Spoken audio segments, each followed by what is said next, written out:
और उधर पाकिस्तान एक बहुत बड़े युद्ध की तरफ आगे बढ़ चुका है। तहरीक-ए-तालिबान पाकिस्तान के साथ पाकिस्तान की सेना को एक ऐसा युद्ध लड़ना पड़ रहा है जिसमें बहुत बड़े पैमाने पर तबाही हो रही है। हैरानी की बात यह है कि सिर्फ पाकिस्तान ही नहीं बल्कि अमेरिका को भी इस जंग से डर लगने लगा और उसने पाकिस्तान में मौजूद अपने नागरिकों को एक चेतावनी जारी कर दी। अमेरिका के नागरिकों से अपील की गई है कि इस्लामाबाद के मैरिट होटल जाने से बचा जाए। आशंका ये है कि उस होटल में अमेरिका के नागरिकों को निशाना बनाते हुए एक बड़ा हमला किया जा सकता है। क्रिसमस और नए साल के जश्न के लिए आमतौर पर अमेरिका के लोग जश्न में शामिल होने के लिए निकलते हैं, लेकिन अमेरिका ने अपने नागरिकों से साफ कह दिया कि मैरिट होटल से फासला बनाया जाए। मतलब ये कि अमेरिका की एजेंसियों को एक बड़े हमले का खतरा सता रहा है। ऊपर से बड़ी खबर ये है कि जिस वक्त अमेरिका ने ये एडवाइजरी जारी की उसी वक्त तहरीक-ए-तालिबान पाकिस्तान ने एक बड़ा हमला कर दिया जिसमें पाकिस्तानी फौज का एक कमांडर मारा गया।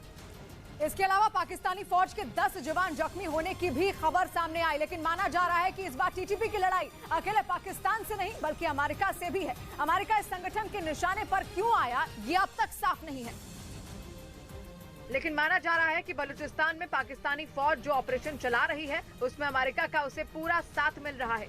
यहाँ तक कि बलोच आर्मी और टीटीपी के ठिकानों की खबर अमेरिका के सैटेलाइटों के जरिए मिल रही है। इसीलिए इस बार पाकिस्तान और अमेरिका दोनों इन संगठनों के निशाने पर हैं। लेकिन ये लड़ाई इस कदर बढ़ चुकी है कि इसे अंजाम तक पहुंचाने में पाकिस्तान तबाह हो सकता है। हालात ये है कि तालिबान के झंडे पाकिस्तान के कुछ प्रांतों में लगे दिखाई दिए। उत्तरी वजीरिस्तान में तालिबान ने ऊंची जगहों पर झंडे लगाकर पाकिस्तानी फौज को खुली चुनौती दे दी। ऊपर से शुक्रवार को इस्लामाबाद में हुए हमले के बाद अमेरिका और पाकिस्तान दोनों सहमे हुए हैं, क्योंकि तहरीक-ए-तालिबान पाकिस्तान का एक हमलावर पाकिस्तान की राजधानी इस्लामाबाद में घुसकर बड़ा हमला करने में कामयाब हो गया था, जिसमें पाकिस्तानी पुलिस का एक अधिकारी मारा गया और कई लोग जख्मी भी हो गए थे। लेकिन खलबली मचने की बड़ी वजह कुछ और ही है। अब तक साफ नहीं है कि इन आतंकियों के निशाने पर कौन था और ये आतंकी कहां धमाका करने के मकसद से इस्लामाबाद में दाखिल हुआ था, क्योंकि एक कार पर शक होने के बाद इस्लामाबाद में पुलिस ने उसे रोका था और उसी वक्त उसमें धमाका हो गया था। अब माना जा रहा है कि आतंकियों के निशाने पर या तो कोई भीड़भाड़ वाली जगह थी जिससे बहुत बड़े पैमाने पर नुकसान किया जाए, या फिर वो अमेरिका के दूतावास या अमेरिकी नागरिकों के किसी ठिकाने तक पहुंचना चाहते थे। इस्लामाबाद में आतंकी हमला होना वैसे भी पाकिस्तान के लिए बहुत बड़ी चुनौती है। 2014 में आखिरी बार इस्लामाबाद में आतंकी हमला हुआ था। उसके बाद कभी भी पाकिस्तान में आतंकी कमजोर नहीं पड़े, लेकिन इस्लामाबाद पर आतंक की छाया नहीं पड़ी थी। लेकिन इस बार टीटीपी ने इस्लामाबाद में घुसकर पाकिस्तान की नींद उड़ा दी, जिससे ये साफ हो गया कि पाकिस्तान एक बहुत बड़ी जंग का सामना करने के लिए मजबूर है और ना तो वो घुटने टेक सकता है और ना ही इन आतंकियों को एक झटके में खत्म कर सकता है, क्योंकि टीटीपी और बलूचिस्तान लिबरेशन आर्मी जैसे संगठन पूरे पाकिस्तान में फैले हुए हैं। पाकिस्तान को इन संगठनों से जंग लड़ने के लिए पूरे पाकिस्तान को खतरे में डालना पड़ेगा। आतंकी हमलों की तादाद भी बढ़ेगी और पाकिस्तानी फौज का नुकसान भी बढ़ेगा।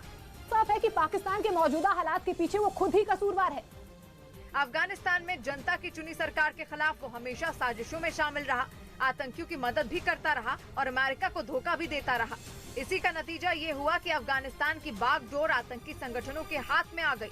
इसी का नतीजा ये हुआ कि पाकिस्तान में बैठे तालिबान की ताकत दोगुनी हो गई और वो पाकिस्तान की सरकार और वहाँ की सेना के काबू से बाहर हो गए। मतलब ये कि आतंकियों को हमेशा कूटनीति में हथियार बनाकर इस्तेमाल करने वाला पाकिस्तान अपने ही जाल में बुरी तरह फंस गया और इस कदर फंस गया कि उससे ना उगलते बन रहा और ना ही निगलते बन रहा। अमेरिका की मुसीबत ये है कि पाकिस्तान से दोस्ती निभाने का खामियाजा उसे भी भुगतना पड़ रहा है।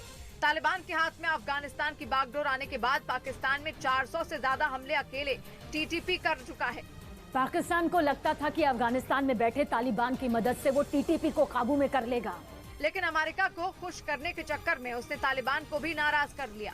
अफगानिस्तान में बैठे अल जवाहिरी को मारने के लिए अमेरिका ने पाकिस्तान की हवाई सीमा का इस्तेमाल किया था।